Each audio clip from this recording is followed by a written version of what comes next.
You're listening to 17 Carat K-Pop. For more about this show, as well as my other podcast, How to Stan, visit 17caratkpop.weebly.com. There you'll find episode guides, as well as additional reading, more exclusive content, tons of great stuff.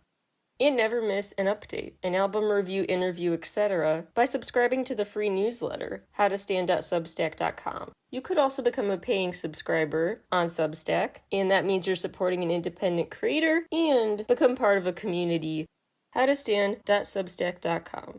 Enjoy the show! Hi everybody! Welcome back to 17 Carat K-Pop. Lots of news to get to today, and first I want to talk about my experience at TXT's Chicago concert. I had a lot of feelings surrounding it, good and bad. I wrote about them in essays on my Substack now. First there's the good one, the professional official review of the show called TXT Chicago Concert Review. The other one is called Processing My TXT Concert Experience and is more negative because it's my personal experience. 2 essays just poured out of me. I had so much to say, good and bad, and I didn't want my personal negative experience to taint my review of the actual full show, because the show itself is incredible. But my experience left me feeling cheated, so read those essays if you want more context, but I will give a ton here. As my longtime listeners know by now, I'm autistic and I have severe social anxiety. So both of those things together really alter my concert-going experiences, really make me react in ways that normal concert attendees don't, and make it a huge deal that I get up the courage to actually go in the first place. But that is how much music means to me. I have extreme sensory issues. It helps people understand how I live when I say that it's like your iPhone brightness and volume are up. Like I see the world and hear the world 10 times brighter, 10 times more intense, 10 times louder than your neurotypical person. And as an anxious person, it's like that but for feelings that are just dialed up, taking in the atmosphere around me and feeling like a live wire on edge all the time. I really avoid crowded places, I get very claustrophobic easily, freak out in crowds, freak out where there are loud noises, freak out where there are bright lights. Even strong smells, any of the 5 senses can be overpowered so easily for me. The weird antidote to my sensory overloads that just puts my mind in this weird zen state it never goes to is music. Just listening to music, tuning out the world, it's a gift. It actually makes it worth it for me to really suffer through the pre-show and post-show crowded environments. It's a really big deal. And because of my severe anxiety, I tend to go to shows alone. If I really get overwhelmed, I can go escape, and I don't have to feel like I'm cheapening the experience for somebody else, because then they have to leave early too. I can just stay as long as I'm comfortable, and I really don't like to draw attention to myself. I just like to take in the show, and that's it. One of my dreams someday is to go to a show in a part of the world where they don't make noise. Like in some countries, they just watch concerts like you would watch a theater show. You clap, but you don't say anything. You just quietly take it in. I would freaking love that. But for the USA, definitely not a popular opinion. Anyway, long story short, not really short, but long story with a few chapters cut out, I got a TXT concert ticket. It took a lot, but I got it. Don't worry, it's not illegal or something. I just don't want to bore you with the backstory about legit reselling. But anyway. So I decided, this is right before my birthday. A couple days before my birthday. It's at one of my favorite venues of all time, Rosemont Theater. Very cute place. So many great memories there. This is like my early birthday present. So psyched for this. But you know what? I'm gonna step out of my comfort zone, and I'm gonna bring a sign to the show. I'm that hyped up. And who knows? Maybe they'll see it, and it'll say it's my birthday, and they can say happy birthday. I could have a special moment where I learn it's okay to take up space and be loud and enjoy a show like everyone else around me. It's okay to not be so self-conscious. See, it'll pay off. So I'm trying to teach myself, psych myself up for this nerve-wracking but exciting event. Leading up to the show, I keep daydreaming about this and feeling more nervous but more excited too. This is my version of putting myself out there, okay? Basically, anything that might get, like, the camera at a basketball game to pivot to you is the kind of thing I avoid doing. Not this time. I'm going to insist I let myself be seen. So I get to the show. I thought it was early. It was not early. This line wrapped around the building like 5 times. So actually, I would keep going back to, in passing, exactly where I started in line, and then have to do another lap. So it was such an endless trip just to get in the place. They took their sweet time getting us through. And so as the line is slowly moving, I'm stuck by a bunch of chatty people, loud trucks, ambulance sirens. It's just a cacophony, and I am freaking out. I just want to go to my seat or a hidden quiet room or something for the period until the show starts. I feel that way even more because I know the Rosemont Theater tends to run pretty cold, so I wore a sweatshirt and long pants. It was so hot outside, so that concerned me that I would pass out, not even from excitement, but from the heat. I was also nervous and self-conscious in line, holding my sign by me, and I wanted to hurry up because the conversation going on in line behind me was exciting and sad because I was just so paralyzed with fear and shyness that I didn't jump in, but I really wanted to.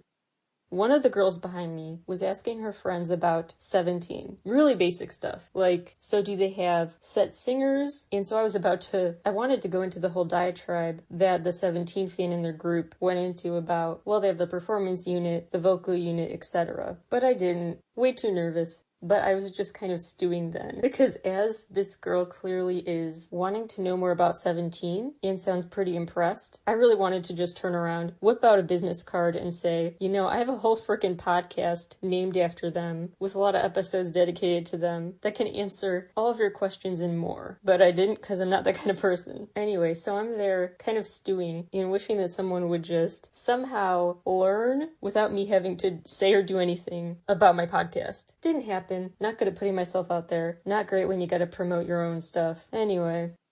So it's 7:28 and I'm still outside. This line is endless. The show starts at 7:30. They don't tell anyone they delayed the show to 7:45 to get us all in the door. So they let all of us freak out and think we were missing it. It was a mad dash once inside. Once your bag was checked, people just sprinted because they thought they were missing the show already. And you know how it is at concerts where people get excited and their voices rise and fall. Like you'll hear a wave of voices raising and screaming and then it goes back down. And every time you think it's them on stage, but it was a false alarm, they were doing that. So I was really freaking out, really nervous, even more than usual. Pretty much honestly, this night had been hell so far. For my senses, for my sense of panic, it was just, I was on the edge. I'm like, don't forget, as always, it'll be worth it once the show starts for you. I know this is hard, but it'll be worth it. This is my pep talk to myself. I get to my seat. So far so good actually, because the show was delayed, so I didn't miss a thing. And actually, it looks like there's space by me. It's a sold out show, but for a little bit I can have a bit more room, which I needed after the claustrophobia I got outside. So I'm enjoying just getting in the zone. Now it feels real. Once you're in your seat, then a concert feels real and not just this hypothetical, like maybe I'll get to go. So I'm really jazzed at this point. Really trying to psych myself up for my big moment and just trying to enjoy myself because like I said, it's not like I was going to hang out with friends or something on my birthday. This is my birthday. So I am just psyched, ready to take it in with my fellow MOAs all around me. The show starts, and already I'm just so in the zone. I can like physically feel the transformation as music that I love, that hits all the right sweet spots in my brain, washes over me. I am just elated, I'm in the zone, in that zone I never get into otherwise, which is just pure elation. My mind finally stops feeling so insecure, so panicked. I'm just chilling out, I'm just vibing. And I know how I look. As an autistic person, I do have habits like rocking back and forth a lot. And usually it's just to the music only I can hear in my head. But this time it's music everyone can hear. And so I lose my inhibition, my insecurities, and just feel unbothered for once. Just rocking out. Literally rocking. I'm just in the zone. I'm vibing. Anyone around me could see that and be happy for me. Guess not, but that was what I hoped for. Keep in mind that I made this sign kind of small, just a mini, bigger than a piece of paper, smaller than a poster. I trimmed down a poster a lot because I knew this was an indoor venue and I never want to be that person at a show, blocking the view, messing up the experience. So I decided I'll just hold this up between songs and maybe once or twice during a song if I get excited. Keep it on the low so as not to bug anybody behind me. I held it up a couple times during a wish list because I just got too excited. I knew it was during a song and probably bugging some people, but for once, I actually just said, you know what? I actually need to stop caring. Just for once. I'm not promoting don't be respectful of the people around you, But just knowing the context of my experiences, I hope you know why I told myself that. Or I was just like, you know what, for once, forget them. Just enjoy and raise your sign. Put it back down quickly, but raise it. Just have fun. Don't worry about it. So I try not to worry about it. I raised my sign again and again, maybe 3 to 4 times during this song. I did try to keep that small. So I'm raising it, but I'm also just kind of rocking out still and in the zone and feeling like this is such a nice birthday. They're sending a wish list for my birthday. This moment is beautiful. Then someone touches my shoulder, which is a whole other rant I could go on. As an autistic person, if you touch me, I freak out. So maybe that clouded my interpretation of everything I'm about to say, but she looked really ticked off. I turned around and she let me have it. Like, how dare you bring a sign? She was like, you're blocking everybody's view. And I really did freeze in that moment because I had a couple of different routes I wanted to take with my response and I couldn't decide. And I was just so nervous. So I just froze. I didn't know what to say. There were a couple things going through my head. One was, well, duh. I know I'm blocking your view. Give me 1 second, please. I really want to hold this up right now. I've never brought a sign to a show. First time I'm doing this. Just let me do this for myself. You have no idea how much this means to me.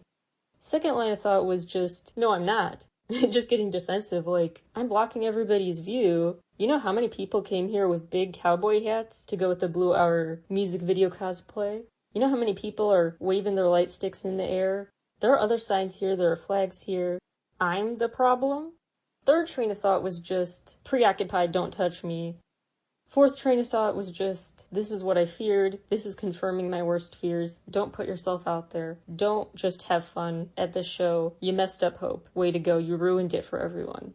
That's how she made me feel, like I ruined it. And I felt awful about that. But I was also mad. So I was very conflicted and not fully recovered because this was early in the night from all the sensory overload I had to process from the waiting in line. In the nerves of just being late to the show, I thought. So I had no idea what to do and I froze and I just really tried to convey through my eyes alone why what she did was so hurtful. It wasn't just someone saying, don't put up a sign, it's blocking my view. It meant so much more to me than that.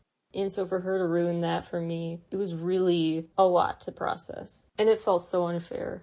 But I really fear conflict. And so to avoid throwing hands or something, to avoid a further escalation, I just dropped it. And I kept my arms pinned to my sides pretty much out of the fear of being yelled at again. And I just watched the show without really moving much because I was really self-conscious after that. I did not want a repeat of anyone touching me, of anyone yelling at me, of anyone making me feel like I ruined everything for everyone. I just felt so embarrassed. So I put it down. And occasionally I raised it, but very half-heartedly, very low. They totally did not see it.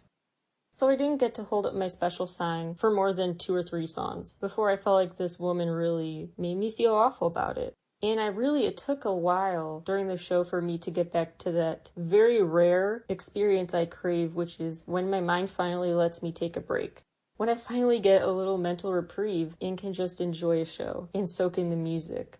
It's my ultimate battery recharge. And for her to cut into any of that recharge time by making me just ruminate over what happened was so upsetting. So I spent the first part of the show, the next few songs, really just being as still as possible, trying to process all this, quietly stewing.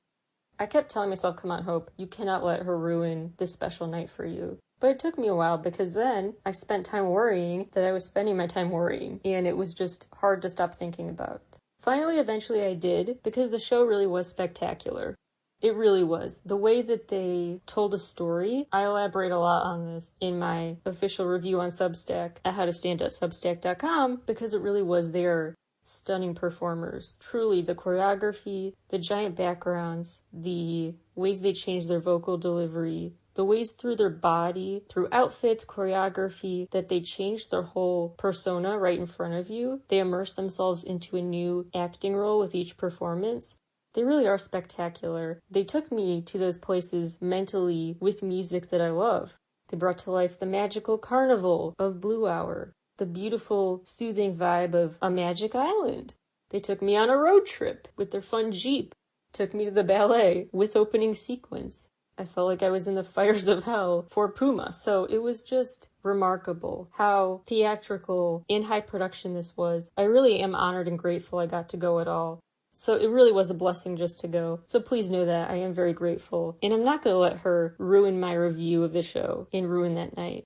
But it definitely tainted it, especially because it was right off the bat. A few days later, I see a post going kind of viral on Twitter of a woman who brought a sign to a show saying, "Can you name my baby for me?" Which he did. I think he picked Lily. But oh my gosh, I'm just saying, I'm happy for her. Go her. But that sign wasn't too distracting.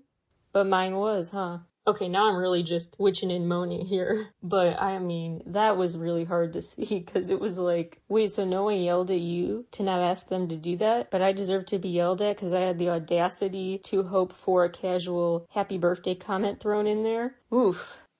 So I guess this is my public plea to MOAs to please prove that this woman does not represent you. Truly, so far, my honest pick for nicest fandom, most impressive fandom, BTS or Monsta X fans. Just IRL, those experiences I've had, they've been the nicest, the most inclusive, the most touching. MOAs did not meet my expectations. So please, in the future, MOAs, please prove to me that that woman does not represent you, and that you are going to just let people enjoy themselves fully. So that's the other reason why I say this. Not just because it's therapeutic for me to be talking about this, but because I do hope there's a lesson here. And maybe the lesson is not what I hoped, which was go ahead and put yourself out there. It'll be worth it, because I don't know if it was. I don't know if I would bring a sign to a show ever again. It's hard to explain how this experience was so disorienting to neurotypical and non-anxious people, but to me it was. But I hope that maybe the different lesson than expected from this could be that if you see someone at a show like me, who may or may not be autistic, may or may not be anxious, but if they are so rocking out, you see them totally oblivious to the world around them. Holding up a sign may be getting in the way, but they're really rocking out, really in the zone, having the time of their life. Please just let them be. Please let them enjoy that. If they keep it up and you can't see the show, okay, maybe then. But if 3 or 4 times they hold up a sign during a couple songs, please don't bother them. You have no idea the story behind the sign.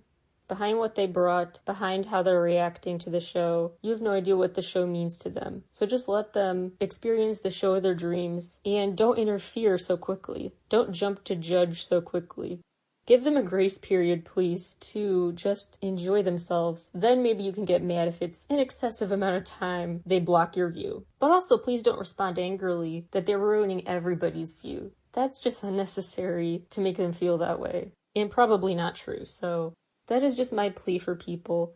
And hopefully helpful context if you see someone, not even just at a concert, but anywhere acting a bit off, just different, rocking back and forth, or tuning out the world, or seeming overwhelmed by something small. Maybe they're autistic, maybe they're anxious. Everyone's got stuff they have to deal with, so please just extend patience to them.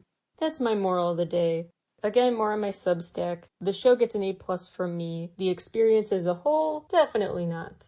I really wish I could have a do-over show where I was not interrupted, because you do not want to zone out, get distracted by any hold-up for a second of this show. It's really incredible. You must go see it if you can. Let's move on to more news of the week now. It is now time for me to get on my soapbox about a different topic. I have talked about this at length, I know, on many episodes before. Miku, Michaela, and more. If I could turn back time, if I can find a way V. The very first How to Stand episode. The first and the third, actually. Anyway, this is a topic I am just so endlessly fascinated with. So you're gonna hear another little sermon about it.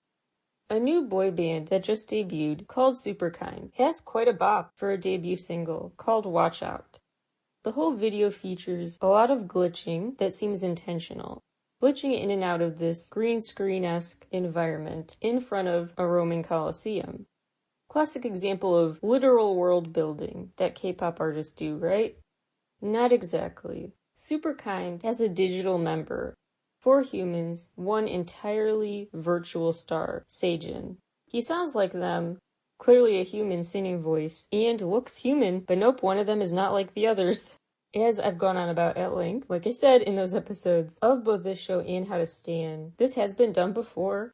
Some groups have an AI member. Some Japanese groups have really seen a lot of potential in AI members. Brands in some countries have really taken to AI sponsors.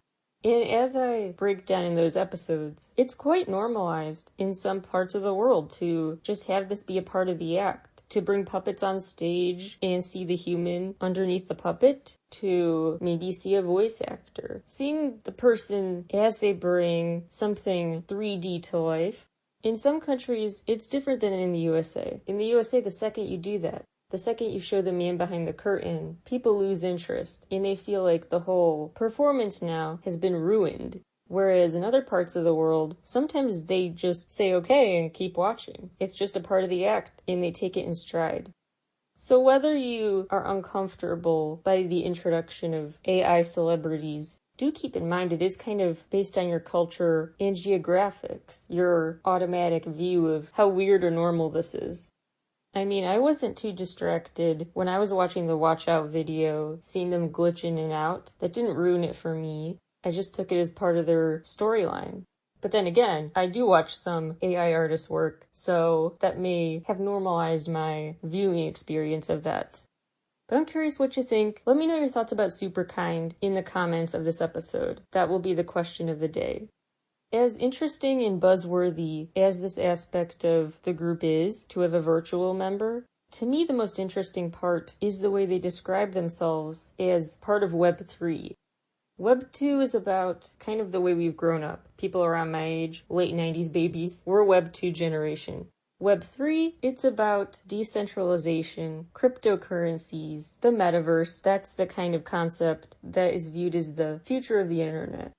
So what interests me is not just the presence of a virtual member, because to me, that's kind of normalized and just cool to me.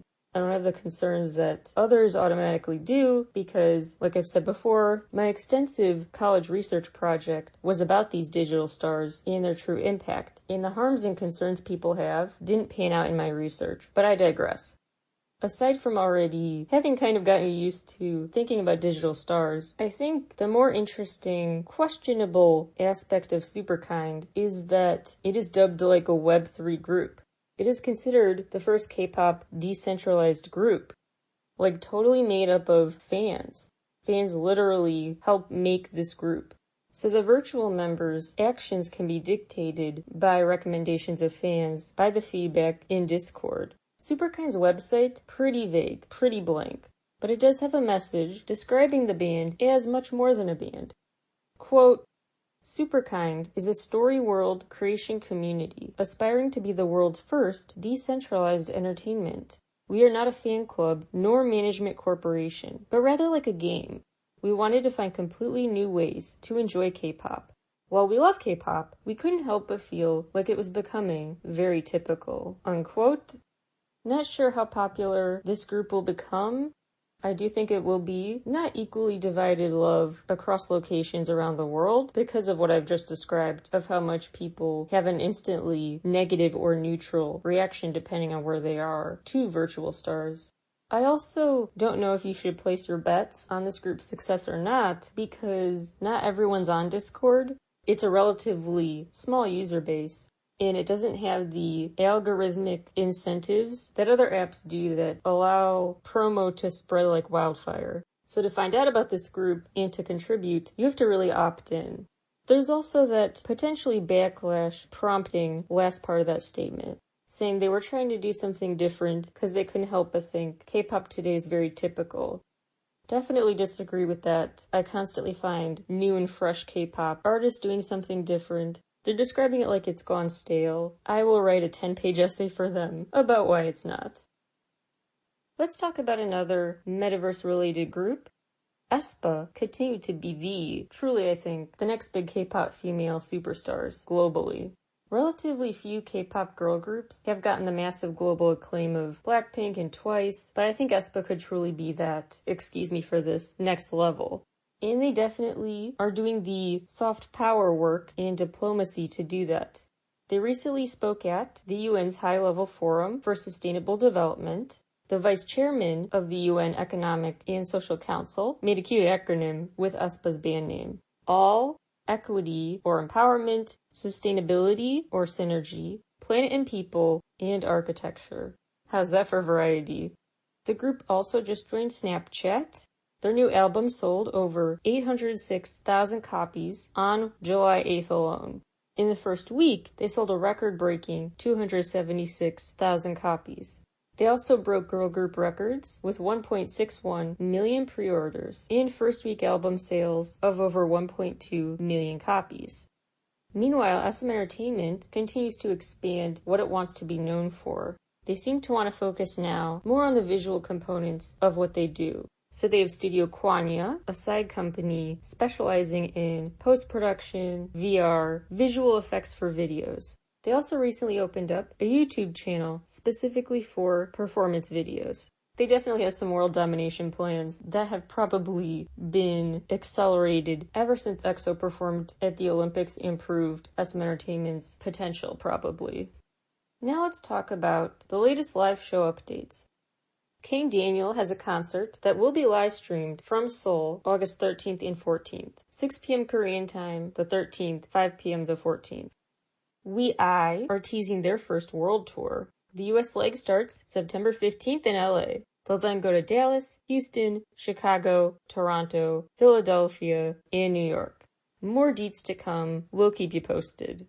Tickets are on sale now for Card's North American tour. They'll be in DC August 10th, then New York, Atlanta, Chicago, Minneapolis, Seattle, San Jose, LA, Denver, Dallas, and Houston. Go to Live Nation's site for more info. Sunmi announced a world tour. Things kick off in Warsaw August 14th. She'll be in Chicago September 2nd, then going to New York, Toronto, Atlanta, Seattle, LA, San Francisco, and Vancouver. You can find more info at specific venue sites. ENHYPEN have been teasing a tour. The world tour should start this fall. More info TBA. Blackpink is teasing a tour. Mark Twain is teasing a tour. And Omega X is teasing their first world tour. Meanwhile, Blackpink might preview a new song in some upcoming virtual shows with PUBG. The in-game shows will be available to watch in North and South America July 22nd, 23rd, 29th, and 30th. And then in the rest of the world, the 23rd, 24th, 30th, and 31st. The Meta Moon Music Fest is coming to Brooklyn, New York at the Barclays Center November 26th. It will be hosted by MC Jin, and performers include Suri Su, Lay, Karen Cece, Ozzy, and many more. You can go to metamoonfest.com for more info. One last piece of live event news. The Asian Artist Awards have decided what to do for their show at the end of this year. It will be in Japan, December 13th, and the MCs will be Ituk from Super Junior and Jane Wanyan from IVE.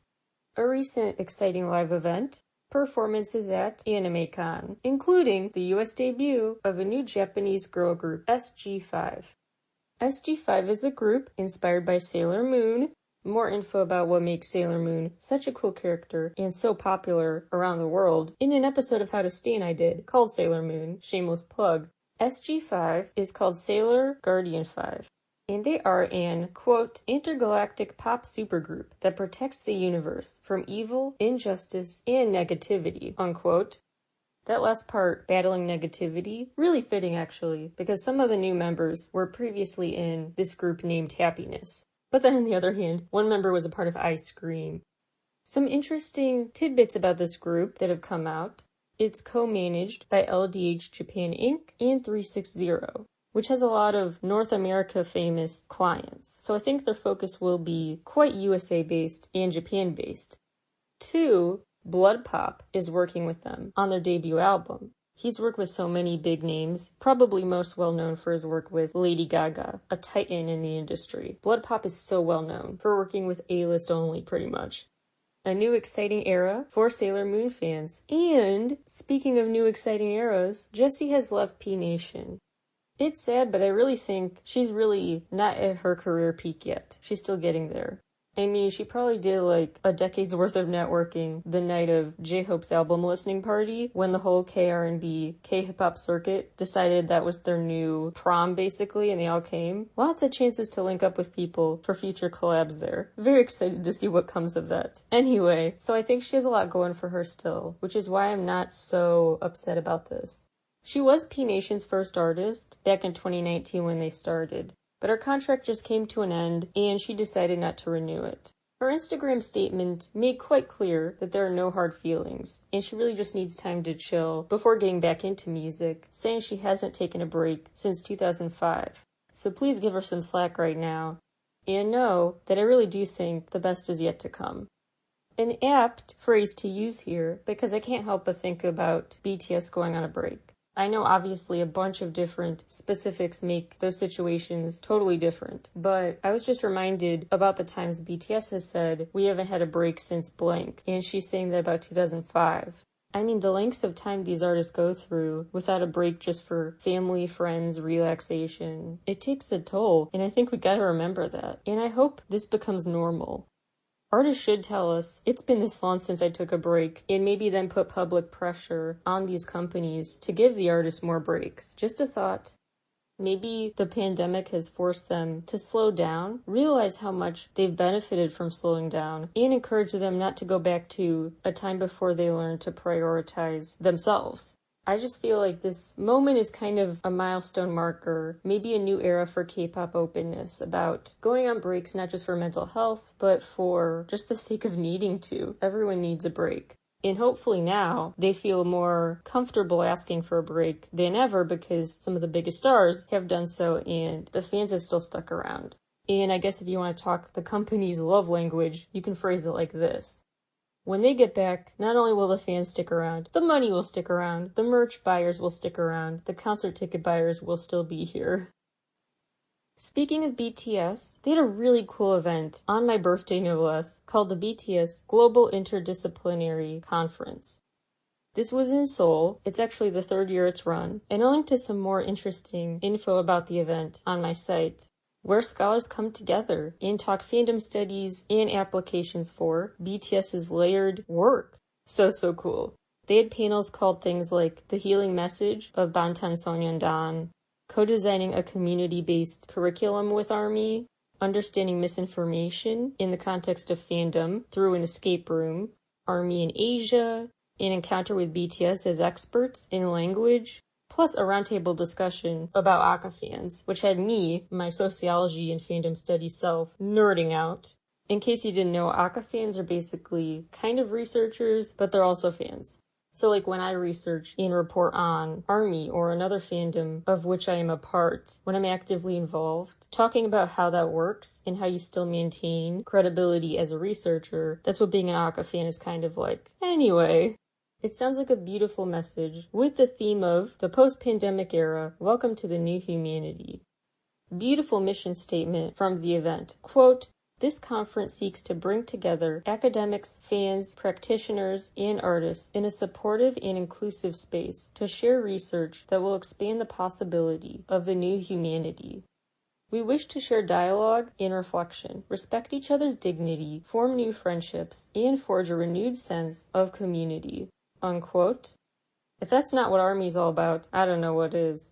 As part of this event, this related event was this artwork display at the Seoul Total Museum of Contemporary Art, which actually is still up through the 30th if you happen to be in Seoul.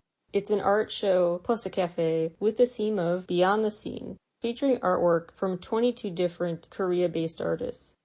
Another really incredible part of this was a pre-recorded interview with Paul Coelho. He talked about how BTS's message relates to his messages from books like The Alchemist and Hippie. This is really thought-provoking. Quote, like the book's messages, BTS dances and expresses themselves with their bodies, and I think there's a correlation with the sacred. When you hear their music and how they dance, they drive the evil away. Unquote. More on him in his books and BTS story parallels coming soon, so stay tuned. Let's move on to a bunch of rapid-fire headlines from the world of K-pop, and a bit of a J-pop update too. Latest stars to get COVID, 3 members of Stray Kids, causing 2 USA tour dates to be postponed. Kim Dong-hyun from Golden Child, meaning that he was not a part of the end of their USA tour. Yuda from NCT, Yesa from Kepler, and Yeonjae from GOT7. BTS were officially confirmed to be repping Busan's bid for hosting the 2030 World Expo. They will hold a concert there this October as part of their efforts to win the hosting gig. Their appointment has been made official this month. More exciting upcoming BTS-related stuff. Disney Plus projects. A slate of at least 5 so far, although they're hinting at this being just a permanent thing, having BTS and Disney collide. We love to see it. How about a full cartoon show for Tiny Tan? But the first 5 projects include some unannounced ones, as well as In the Soup, Friendcation, a new docu-series coming in 2023, and the Permission to Dance SoFi Stadium show as a live concert movie.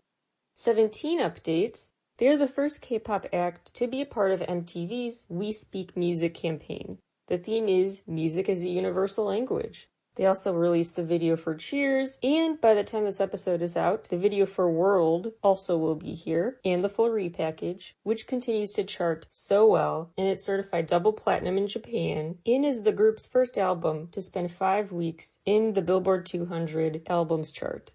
In the repackage, Sector 17, as of recording time, has already sold 1.2 million copies in pre-orders. AT's merch pop-ups are coming to Times Square in New York and Hollywood, July 29th through August 4th. More info TBA, but follow Hello82 on social media for updates. ITZY are in big promo mode.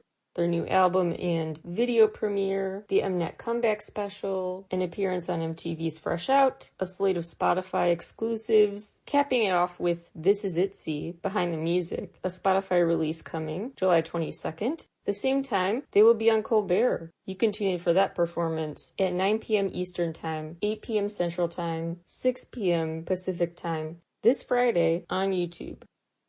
Every single member of TWICE renewed their contract with JYP Entertainment. We love, love, love to hear it. They were set to expire this fall and have the 7-year curse affect them, but nope. I'm honestly pleasantly surprised they decided to stick it out. An exciting new era for Nicole from Kara as well, who just signed with JWK Entertainment. AB6 delivered a surprise halftime show performance at an LA Sparks Phoenix Mercury WNBA game. Alexa met with Christopher Del Corso, U.S. Ambassador to Korea. She visited the U.S. Embassy, and she also got a backup American Song Contest trophy after accidentally breaking the first one. TXT were on Good Morning America, July 11th. They are also set to perform at Summer Sonic in Osaka, August 20th, and actually at a Tokyo stadium the following day. Member Yeonjun is thriving as a style star and is the newest ambassador and special guest creator for Privé Alliance. He co-designed some pieces that will be out August and September this year. In worse TXT news, Beomgyu got sick and is refraining from some promotional activities and focusing on rest and recovery for the time being. No other details given as of recording time, but I'll keep you posted. Meanwhile, Hyunjin from Stray Kids injured his hand, so he will have modified participation at upcoming concerts. Onewee's Kanghyun is enlisting. The Gown Charts underwent a makeover, changing their name to Circle Chart. Their award show will now also change to be the Circle Chart Awards. Neopin, a blockchain platform, has announced a new partnership with Cube Entertainment. Ahead of debut, new boy band ABTO announced their fandom name, BOAT, both because it's an anagram of ABTO and because it represents this journey they're about to embark on with fans. Kinda cute. Sohee has officially left the group iChillin', and this is the sad J-pop news. Serena and Manaka both officially left Little Glee Monster. No reason given. Really wish the best for them. And it sounds like the members do too. Their statements sounded very much like they left on good terms, and just genuinely want to go their own way now. They will start looking for new members officially July 25th. Here are how many regions some different K-pop releases topped iTunes in. Huda's Boom, 8. Yeonjae's Sugar, 11. ENHYPEN's Manifesto Day 1, 17. Say the name, 17. Winter's Holiday, 18. Super Junior's The Road, Keep On Going, 23. Luna's Flip That, 31. J-Hope's Jack in the Box, 49. And the single More, 84. And Jungkook and Charlie Puth's Left and Right, 93 countries. And here's how some different new releases stack up in terms of first week album sales. Card, R-E, over 7,800. Winner's Holiday, over 148,000. ITZY's Checkmate, over 700,000. In-stock pre-orders, they're actually only the fourth girl group, fourth in history to do that well with pre-orders. ENHYPEN's Manifesto Day 1, over 1.24 million copies. Their previous record, 500,000. In BTS's Proof, 314,000 sales, and now over 2.75 million units. The 314K applies to just the first week.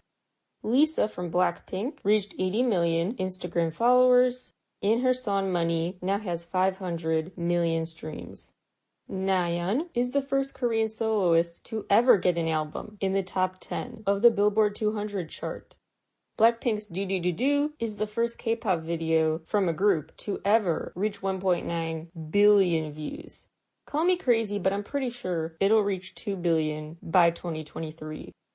The TY Track YouTube channel surpassed 700k subscribers, and on or around Taeyeon's birthday, We Love to See It, Love Theory reached 12 million views and 13 million Spotify streams only like a week later. 6 million views for Eve's Exceptional. 10 million views, Huda Boom. 100 million, Jesse's Zoom, and Jungkook and Charlie Puth's Left and Right. 200 million, BTS's Film Out, Rosé's Gone, and Blackpink's Playing with Fire dance practice video. 600 million, Big Bang's Bang Bang Bang, and Psy's Gentleman, 1.5 billion. RM solo mixtape, Mono, surpassed 420 million streams, and Blackpink's Kill This Love, 600 million streams. While I still have your attention, my quick action item / PSA of the day. In the USA, a new mental health hotline has emerged that I'm very happy about. It will really save a lot of lives. So if you're in a mental health crisis, instead of relying on people trained as cops or firefighters, you can actually rely on people trained for mental health crises. And to get that specific help you need, the line is now active in the USA. You can call 988. It's as simple as that. 988 is the new mental health crisis hotline that I just want to make sure you know is out there. It will automatically route you to local services and help you talk to a counselor right there on the phone. You can also just text. It's completely free, and services are offered currently in English and Spanish. That's all for me today. Thank you guys so much for tuning in, and I will talk to you all again very soon. Bye, everybody!